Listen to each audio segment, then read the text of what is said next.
Oke, jadi kalau perjalanan karir mungkin mulai dari SMP kali Mbak ya. SMP. Karena waktu itu orang tua saya nanya, Fer nanti kamu kalau udah besar menjadi apa? Pada saat umur saya SMP mungkin 12 tahun, 13 tahun, itu saya pernah kepikiran bahwa saya ini suka service, saya suka melayani orang, jadi kelihatannya kerja yang pas buat saya adalah di hospitality. Zaman dulu tuh mungkin nggak terkenal hospitality, cuman saya pikir saya suka orang yang kerja di hotel, yang pekerjaannya rapi, orangnya teratur, jam kerjanya disiplin. Jadi saya pikir ini kerjaan yang cocok kayaknya buat saya nanti di masa depan. Jadi sejak SMP itu saya udah merasa bahwa dunia service tuh saya kira akan jadi suatu yang menarik buat membantu perkembangan karir saya. Dan saat itu saya memutuskan bahwa kedepannya saya ingin sekolah di hospitality, terutama di dunia pariwisata. Seperti itu. Jadi itu awalnya. Kemudian pada saat saya lulus sekolah SMA, kebetulan saya sekolahnya kejuruan, ada pilihan waktu itu, apakah melanjutkan kuliah, apakah ambil kuliah ekonomi, ataukah bekerja, karena ada kesempatan buat kami yang bersekolah di dunia sekolah hospitality, terutama sekolah kejuruan, ini punya kesempatan untuk bekerja lebih cepat dibandingkan sekolah lainnya. Jadinya waktu itu saya ambil keputusan untuk bekerja dulu. Bekerja pada umur 16 tahun, saya diterima di Hotel Le Méridien Jakarta pada tahun 95 kurang lebih. Setelah itu saya coba-coba nih, bisa nggak kerja? KTP belum punya, ijazah belum punya, bisa nggak nih bekerja kira-kira gitu ya. Sementara juga akhirnya diterima masuk bekerja pas di tempat yang saya sukai, di service, di restoran. Pada saat itu saya kira antara trial and error, mau lanjut juga boleh, nggak dilanjutkan pekerjaan pun saya bisa mengundurkan diri dari pekerjaan dan bisa kuliah. Tapi ternyata pekerjaan ini jadi menarik. Saya juga sempat mendapatkan beberapa prestasi pada saat masuk ke Hotel Le Méridien. Saya juga waktu itu terpilih jadi karyawan terbaik dan punya kesempatan untuk diberikan beasiswa untuk kuliah. Jadi kebetulan aspirasi saya terpenuhi nih, kuliah terpenuhi, pekerjaan terpenuhi, dan yang paling mudah adalah saat itu Le Méridien sangat fleksibel. Saya boleh bekerja sambil kuliah. Cuman jadinya non-stop dari jam 8 pagi sampai jam 2 pagi kerja. Jadi kerja kuliah. Jadi itu dunia yang saya geluti karena mencintai. Jadi saya kira semua dijalankan dengan sangat menyenangkan dan sangat happy. Jadi itu awal karir saya kerja di service hampir kurang lebih 3 tahun, 4 tahun. Di tahun kelima saya putuskan untuk minta ke manajemen bahwa saya ingin pindah bagian. Karena saya tertarik dulu di operation saja, tapi saya ingin mencoba sales dan operation. Jadi biar lebih pintar maksudnya Mbak. Jadi sales dan operation, manajemen menyetujui. Setelah saya masih dalam kondisi kuliah, akhirnya saya pindah ke bagian sales, dipromosi jabatannya, sehingga saat itu kebetulan ada hotel lain yang meminang saya juga. Akhirnya saya pindah ke Hotel Grand Melia. Jadi naik jabatan di Hotel Grand Melia jadi sales manager waktu itu. Saya bertahan hampir 5 tahun. Setelah itu saya melanjutkan kembali ke posisi yang lebih tinggi dalam arti sisi manajemen, karena sebelumnya di Le Méridien operasional, di Grand Melia juga operasional, masuk ke middle level management, sehingga saya punya kesempatan belajar lebih banyak lagi. Jadi saya waktu itu pindah ke Hotel Ritz-Carlton Pacific Place. Ritz-Carlton Pacific Place itu banyak mengajarkan saya dunia industri yang sesungguhnya, karena juga secara brand dia sangat luar biasa, under Marriott International akhir-akhir ini. Di sana saya mulai masuk ke jajaran middle level management dan juga masuk executive level management. Jadi 10 tahun pembekalan yang luar biasa dari Ritz-Carlton Pacific Place. Berbagai departemen, berbagai pekerjaan saya geluti, dari mulai operasional, finance, security, juga housekeeping, karena di Ritz-Carlton orang bebas belajar apapun, punya kesempatan, mampu, mau, dan mereka memberikan kesempatan seluas-luasnya. Setelah 10 tahun saya bekerja di Ritz-Carlton, saya punya kesempatan lagi bekerja untuk naik lagi ke posisi yang lebih tinggi lagi. Saya bergabung dengan Jia Expo, Jakarta Convention Center. Waktu itu mereka punya proyek baru, proyek yang nilainya saya kira cukup fantastis, 1,2 triliun, membangun gedung teater dan juga gedung convention center yang baru. Kami membantu setup dari awal sistem maupun pre-opening team. Setelah itu saya diminta untuk membantu satu perusahaan catering di Jakarta. Kebetulan lokasinya hampir 5 menit dari rumah saya. Ini pilihan yang sulit ditolak. Saya bergabung membantu. Kebetulan saya kenal ownernya sudah hampir 10 tahun lalu, dan alhamdulillah kita bisa bekerja sama. Dan saya berkesempatan untuk mendevelop bisnis dari mulai Jakarta, Bali, dan juga kota-kota lain. Jadi ini perjalanan karir saya, sehingga cukup lama di hospitality, dari mulai operation, dari mulai middle level management sampai executive level management, sehingga pengalaman-pengalaman yang itu yang saya kira sangat berharga yang saya jalani sendiri, sehingga membawa saya ke Tribrata. Saya gabung di Tribrata di 2018 bulan Agustus, dan sekarang sudah hampir masuki tahun ke-2 di Tribrata.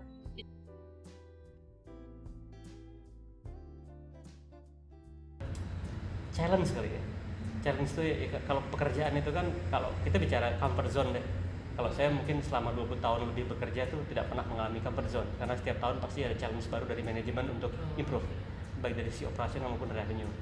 Tapi yang pada saat saya mendengar Tribrata, brand lokal, ini challenge tersendiri nih. Sementara pada saat saya melihat kompetitor di luar sana, hampir di seluruh kota Jakarta maupun kota-kota besar lainnya, saya kira semua gedung hampir sama, dikelola secara konvensional walaupun profesional, tapi lebih kepada catering dari luar, service tidak diperhatikan, produknya bisa up and down, konsistensinya kurang maksimal gitu ya. Jadi saya pikir kenapa nggak kita coba bangun tempat seperti Tribrata, kita buat ini levelnya bintang 5, sehingga image gedung-gedung pertemuan, gedung-gedung pernikahan di Jakarta atau di Indonesia kesannya ada di level kedua setelah hotel-hotel bintang 4 dan bintang 5. Ini Tribrata bisa jadi salah satu option untuk tamu-tamu melihat bahwa ternyata ada gedung juga di Indonesia atau di Jakarta yang memiliki fasilitas dan juga service serta produk yang sama dengan hotel bintang 5. Jadi itu yang melatar belakangi kami untuk bergabung dengan Tribrata. Satu challenge itu sendiri tidak mudah, karena pada saat kita mendeklarasikan kita sebagai bintang 5, otomatis challenge-nya besar sekali, dari mulai sumber daya manusianya, produk itu sendiri, dan kualitasnya. Ada tiga target yang kita kejar. Pertama adalah pasti image dari tempat ini sendiri, nomor 1. Nomor 2 adalah pasti membangun satu venue yang lokasinya berdekatan dengan kompetitor yang sudah sangat lama berada di daerah ini, sehingga ini jadi challenge tersendiri. Yang ketiga adalah pastinya revenue. Kami berhasil dengan maksimal bahwa tempat ini menjadi salah satu brand yang cukup terkenal di Jakarta. Dari segi competitiveness, kita sendiri mampu bersaing dengan hotel-hotel bintang 5, tidak hanya di daerah Dharma Wangsa tapi juga di daerah selatan maupun daerah Jakarta. Karena seringkali kami berhadapan dengan tamu-tamu ini yang kondisinya mereka juga sudah booking di tempat lain dan notabene hotel bintang 5, sehingga kita berikan service, produk, tawarkan berbagai macam kelebihan kami, dan mereka mampu memutuskan bahwa tempat ini menjadi pilihan untuk mereka bikin event-event khusus mereka. Yang terakhir adalah revenue kita ini dari mulai buka ini saya kira perkembangannya sangat signifikan. Kalau saya boleh membanggakan diri, kami boleh membanggakan diri, kami ini tidak kalah dengan hotel-hotel yang sudah buka hampir 10 dan 15 tahun dari sisi revenue. Ada beberapa klasifikasi tempat yang memang tidak bisa dijadikan kompetitor, seperti tempat yang memiliki gedung yang besar sekali, dan juga tempat yang memiliki atau hotel yang memiliki kamar jauh lebih banyak dibandingkan dengan lokasi kita, sehingga dari sisi revenue kami sangat bangga bahwa kami sudah bisa hadir dan memberikan rasa kompetisi yang positif terhadap kompetitor kami, terutama hotel-hotel bintang 5 yang sudah berumur 10 sampai 15 tahun. Jadi itu yang kami achieve beberapa waktu ini, 2 tahun ini kurang lebih.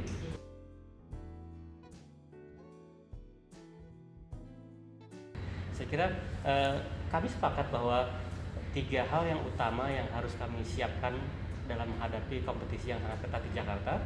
Pertama adalah pasti produk. Produk kami itu ada 2, yaitu ada produk F&B maupun service.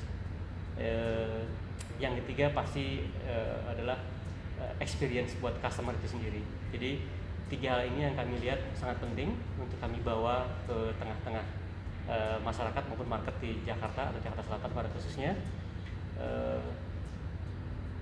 Banyak tamu yang datang ke tempat kami ini merasakan kami ini bahkan lebih dari bintang 5. Ini yang kami, itu kebanggaan kami, karena kalau banyak tamu yang merasa tidak expect bahwa Tribrata akan deliver produk dan service yang extraordinary.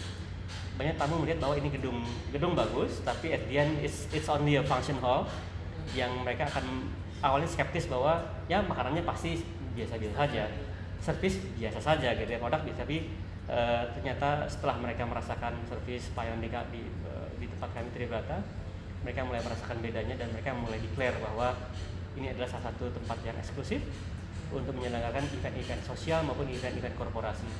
Dan strategi kami saya kira cukup berhasil, karena hampir seluruh brand-brand internasional dan brand-brand yang kita kenal sangat eksklusif ini hampir pernah menyelenggarakan event di tempat kami, dari mulai otomotif, telecommunication, banking. Jadi saya kira ini salah satu juga achievement yang luar biasa.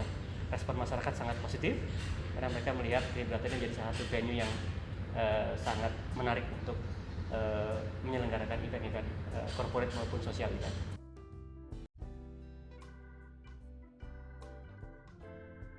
Pada tahun 2008-2019 juga kami menambahkan fasilitas tambahan buat gedung ini, yaitu ada lounge, Alice Lounge, di mana tempat kita berada sekarang. Kedua juga kami juga memberikan satu servis tambahan kepada customer, karena banyak customer kami yang merasa makanannya cukup spesial, servisnya cukup eksklusif, dan mereka meminta mungkin nggak kalau makanannya dibawa ke rumah kami. Jadi sehingga di tahun 2019 di bulan Oktober kami sepakat untuk launching produk baru kami, yaitu Tribrata Catering Service. Dan sampai hari ini salah satu bisnis yang sangat menjanjikan buat kami, karena mengingat juga permintaan tamu yang makin tinggi terhadap akomodasi. Kami pun lagi membangun hotel di belakang gedung kami. Hotel ini rencananya akan kami buka di tahun ini. Mudah-mudahan kondisinya makin baik sehingga kami bisa sesuaikan dengan rencana awal kami.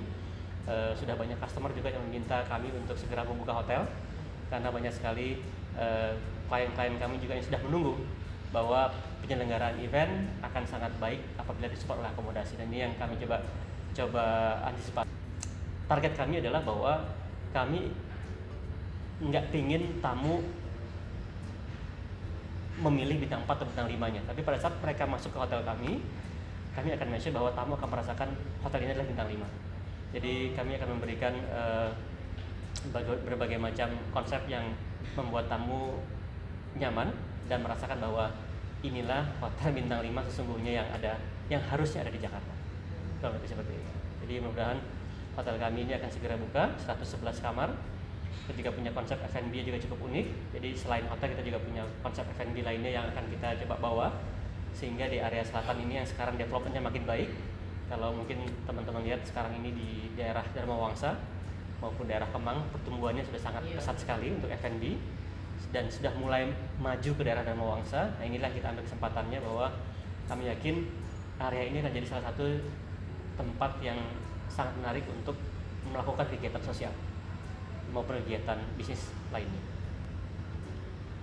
Kalau kita bicara hotel lagi dari segi interiornya, apakah akan dibuat sama dengan Tribrata seperti ini?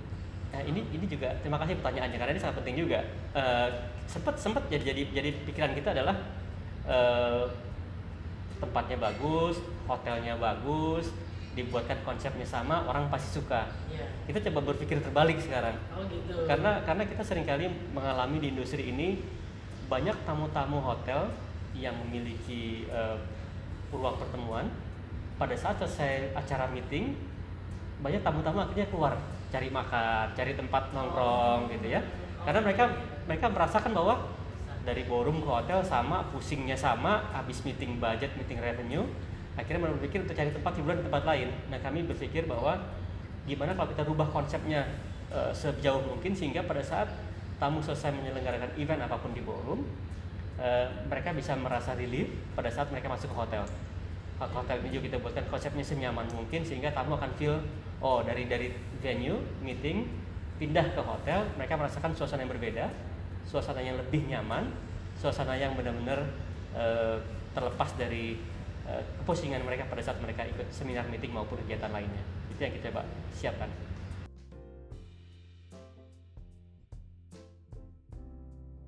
Oke, jadi gini, kita coba mengambil konsep tradisional modern. Karena juga kami ingin sekali mengangkat tema Indonesia, cuma tidak terlalu Indonesia karena sudah banyak yang punya juga. Kami juga tidak mau mengangkat modern karena terlalu modern juga nanti ciri khas Indonesianya akan hilang. Jadi kami coba siapkan satu konsep yang benar-benar kombinasi antara modern dan juga tradisional Indonesia. Hotel kami sendiri nanti punya nama yang cukup unik, yaitu Hotel Sutasoma. Ini salah satu nama yang kita cukup pikirkan matang-matang, filosofi seperti apa, konsep seperti apa, dan ini kita coba bangun brand ini, dan dengan kita coba telaah satu persatu akan seperti apa nanti kamarnya, akan seperti apa lobbynya, akan seperti apa pernak-pernik, akan seperti apa logonya, logo sendiri nanti itu mempresentasikan apa, itu semuanya kita coba pikirkan dalam-dalam sehingga brand ini nantinya akan benar-benar jadi salah satu brand lokal yang memiliki identity ataupun Indonesia, budaya Indonesia.